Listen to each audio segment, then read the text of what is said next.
Mitt Romney's presidential run focused attention on controversial aspects of the church, including the fact that blacks weren't allowed into the Mormon priesthood until 1978. Raised the issue of color of skin. In 1954, the U.S. Supreme Court, Brown versus Board of Education, desegregated all our public schools. In 1964, civil rights laws giving full equality to black Americans. And yet it wasn't until 1978 that the Mormon Church decided to allow blacks to participate fully. Here's the headlines in the papers in June of '78. Mormon Church dissolves black bias. Citing new revelation from God, the president of the Mormon Church decreed for the first time black males could fully participate in church rites. You were 31 years old, and your church was excluding blacks from full participation. Didn't you think, what am I doing, part of an organization that is viewed by many as a racist organization? I'm very proud of my faith, and it's the faith of my fathers, and I certainly believe that it is a faith, well, it's true, and I love my faith.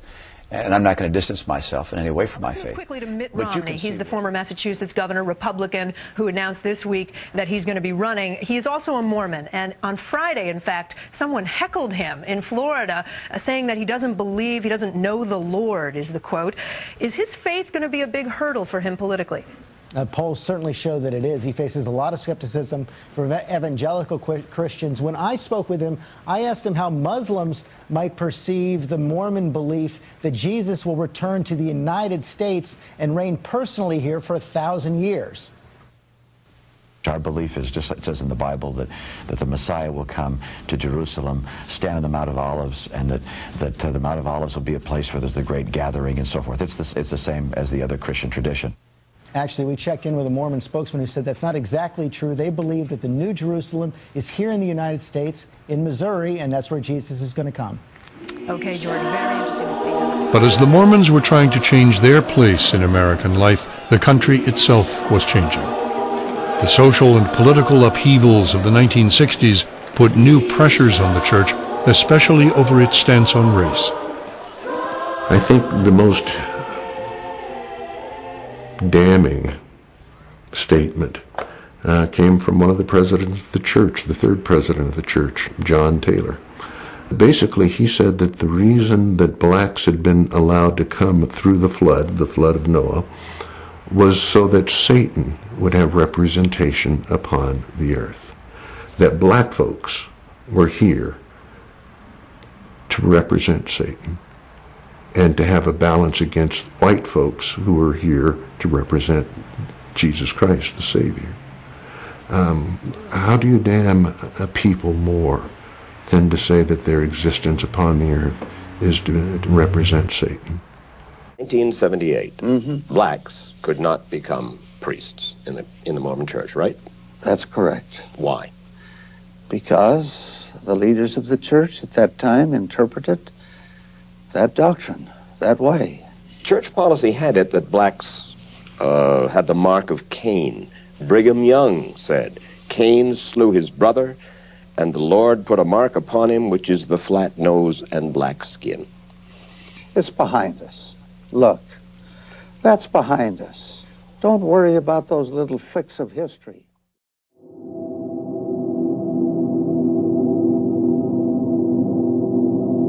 Tonight, in what is being called unprecedented terms, the LDS Church is talking openly about the Mountain Meadows Massacre. This is on the church website. It's a lengthy account of that infamous 1857 event in which more than 100 Arkansas settlers were killed in southern Utah. ABC4's Chris Van Oker is here with what the church is saying now about Mountain Meadows. Chris.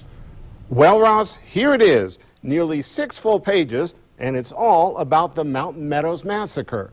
This article will be published in September in the church's Ensign magazine, but it's available right now on the web because of, quote, significant public interest.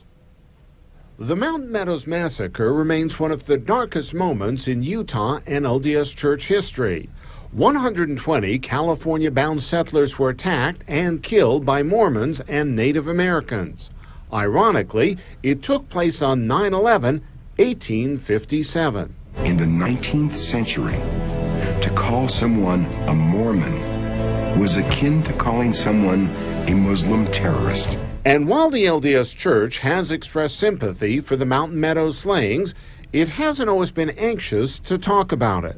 We have a Christian duty to honor, to respect, and to do all feasible to remember and recognize those who died here. But now, in this article, the church is openly, perhaps more openly than ever before, discussing what happened. Tellingly, the article asks, quote, "How could this have happened? How could members of the church have participated in such a crime?" After 150 years, the wounds are still open. The LDS Church article comes just days before the opening of September Dawn. It's a controversial film about the massacre, one which paints the church and Brigham Young in less than flattering light. And perhaps this new article is an attempt to soften some old wounds. This is a burden that these people have carried in southern Utah. Our hope is to be healers. Now, this September 11th will mark the 150th anniversary of the Mountain Meadows Massacre, and LDS church leaders are expected to take part in a special memorial service at that site. And Ross, of the many interesting things about the article, I'm not sure you would have seen this 5 or 10 years ago. This is really quite dramatic for the church. And it's in response, obviously, to the movie that's coming out. Or at least... They won't say that, but interesting timing. All right. Thanks, Chris. Now... is September Dawn. But this movie is going to be controversial because it deals with a massacre allegedly ordered by Mormon leaders back in 1857, and there's a Mormon running for president. Is Mitt Romney going to like this movie? Well, so far he hasn't seen the movie, and I think most of the Mormon community has avoided seeing it because they don't want to get into a discussion of it. And as a matter of fact, when I first read the film, when somebody sent me the script to do it, I found it this horrifying story, shocking. I had no idea that this had happened 150 years ago. Ironically enough, on September 11th, a story about religious fanaticism. Interesting.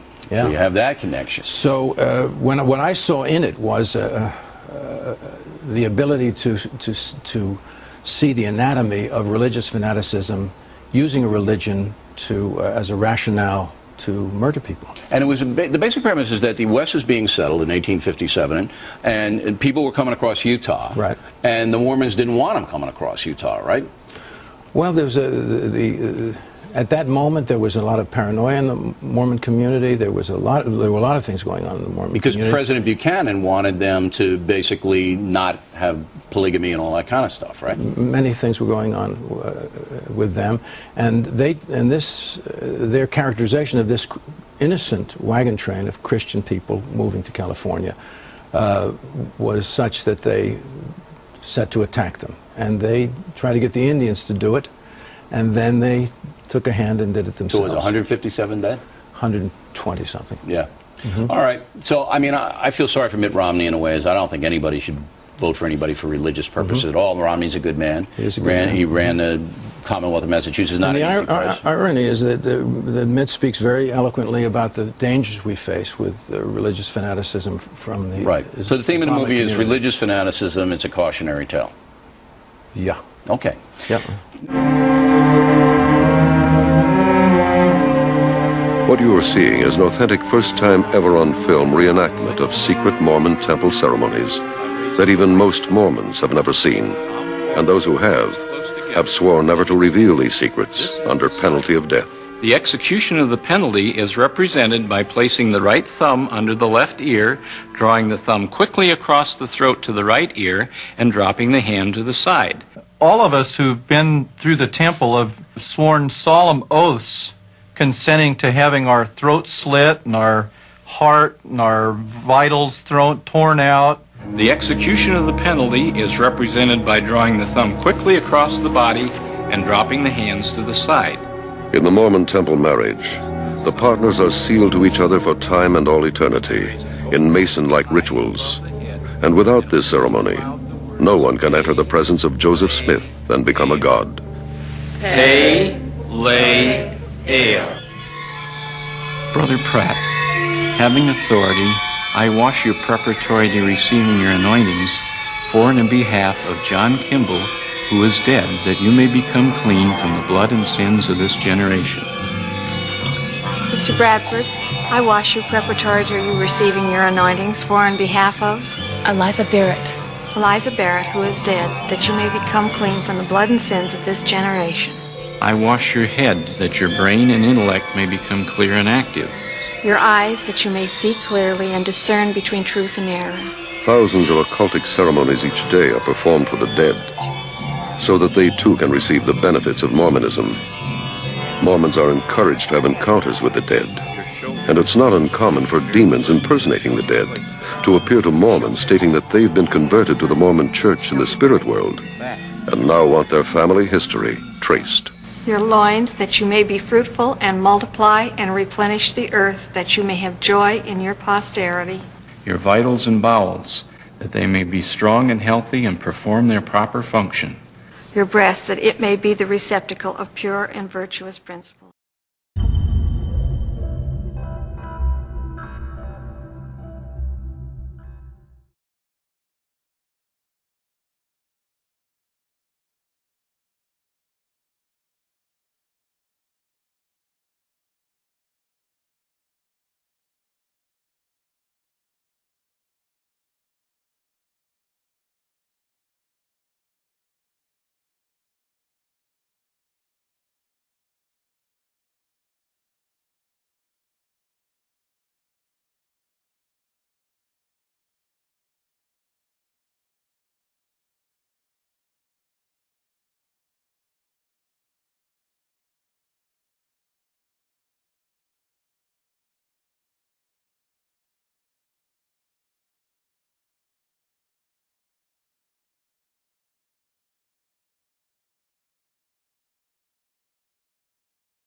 Of all the stories of American pioneers and settlers, none is more inspiring than the Mormon Trail.